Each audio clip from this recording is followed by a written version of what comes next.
Hiya crafty folks, Amy here, and I have a double technique to try with pattern papers. So get out those neglected designer paper pads and give this a go. So here I'm showing you several new to me, altenew 3D embossing folders. If you've watched any of my recent videos, you know I am obsessed with these embossing folders. So I recently purchased quite a few more to add to my crafty stash. So I'm just showing you the different types that I got here, and I will link all the products that are available below the video description. So if you expand and scroll down, you'll find all the links there. But I have this smattering of pattern paper here. I started off with A2 size panels, but then I did cut them down with a stitched edge rectangle die. Those are from Paper Rose, and it gives them this nice finished edge. So you can see here they're a little bit smaller than A2 size. They give you a nice white border. I'm holding it up to a card base, and I will eventually add these onto card bases that are A2 size with 110-pound cardstock. So here's my beloved stitched rectangle dies, and here I'm just quickly kind of figuring out which pattern I want to do with which embossing folder.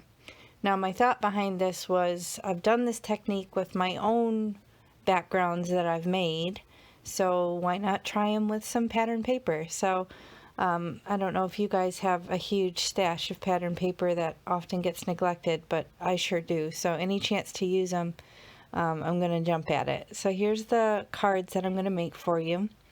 Just going to kind of skip through and show you basically what they look like coming out of the embossing folders. Now several of them did crack and tear.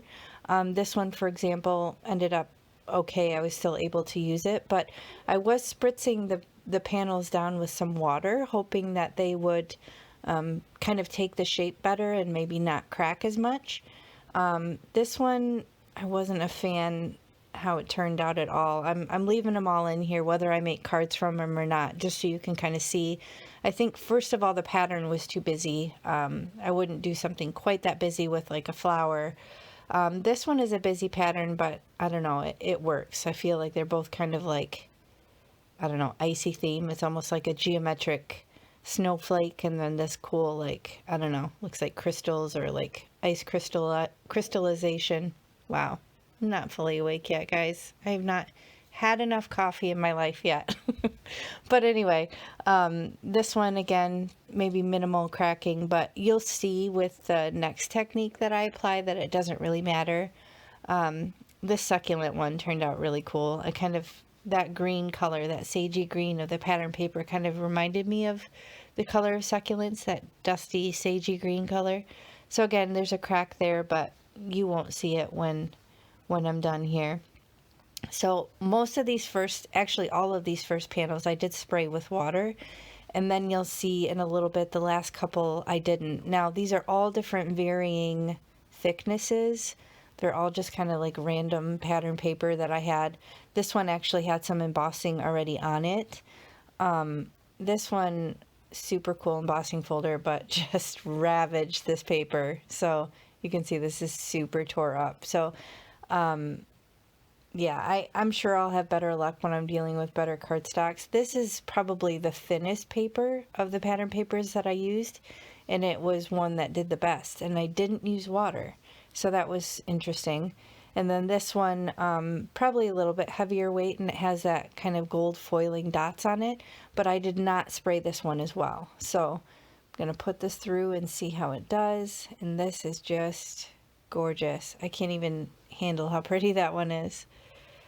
So anyway, I'm just going to kind of figure out how I want to turn these into cards. I'm going to look at all of them that I have here and figure out which ones are not really usable and pick out the ones that I want to make cards from. So I'll set aside the other scraps and see if I can come up with something clever to do with those on future cards. But yeah, so maybe just not super busy pattern. And again, I guess it's just going to be trial and error with the weight of the paper. But here I have, you may have seen me use these metallic polishes. This one is technically called something different. It's a glitter. I'll link it in the video description box below, but I just got it for Christmas. I have a handful of the metallic gilding polishes. But like I said, this is called something different because it's glitter. And I did notice it was like really quite sticky when I was putting it down compared to the polishes. But it has the same kind of setup as the polishes, where it has that cool foam right in the top part of the container that you just pop out.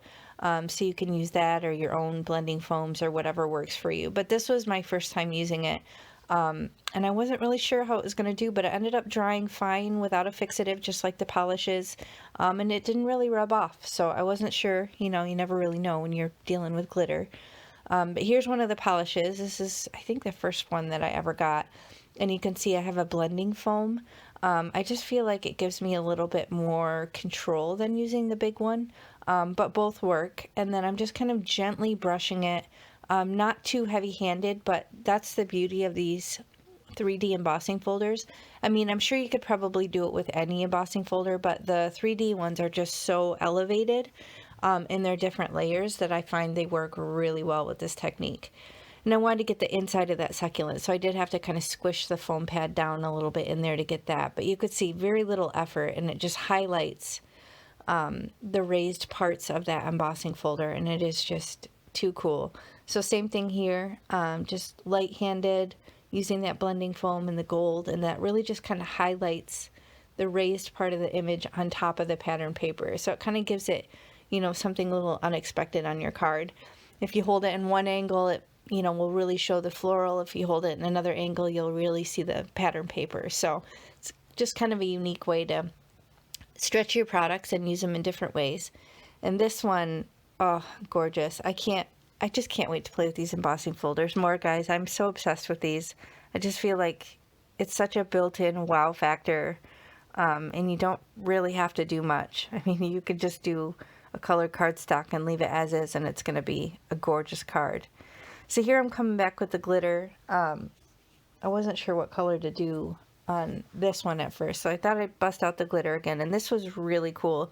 I wasn't sure about this panel at first. It wasn't my favorite, and I really wasn't sure at first either when I started applying the glitter, but it ended up being one of the coolest. You could see I just laid down a huge dollop of that stuff. I didn't mean to do that, but it ended up working out fine because it really just kind of pushed it in all those nooks and crannies, and this is such a pretty glittery piece when all is said and done. You can see here I'm just rubbing my finger on it to show you that it doesn't come off once it dries. I've never used any fixatives or anything with these metallic polishes. They dry crazy quick because you're not kind of laying down a thick medium like you would with like a glitz glitter gel or something like that, where it has to sit there and dry. In fact, if you try and lay it down too thick, you aren't going to be happy with the results, because that's not really what it's meant for. It's meant to just kind of brush over what you're coloring. It's not meant to be like thick or raised or anything like that. So here I'm showing you I used some score tape. I did that on some of the panels, especially ones with like a lot of dimension, but on a couple of them I was able to use just regular tape runner and things like that to hold it down. So you want to make sure you have a good adhesive.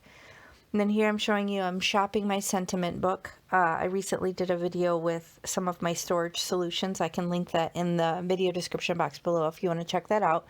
But I have a sentiment book and a critter book and all sorts of stuff, different components ready to go, because I'm a batching lady and I gotta make a bunch of stuff at once.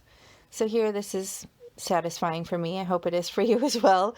I did have all my embossing folders in this drawer. I have this dental chest. It's like a vintage dental chest that I got from my uncle. And I outgrew the little drawer that those were in, so I just put them in that little box to start to hold them for the time being until I grow out of that. But anyway, here's the finished cards, just showing you how they turned out. I picked various different sentiments and sub-sentiments. That thanks is Hero Arts, the love you is Simon Says Stamp, and then of course the simple strips from Tailored Expressions. I use those all the time. But like I said, I will link the products that are available in the video description box below the video, so just expand and scroll down to find the details there. And if you did enjoy the video, please hit the thumbs up and consider subscribing.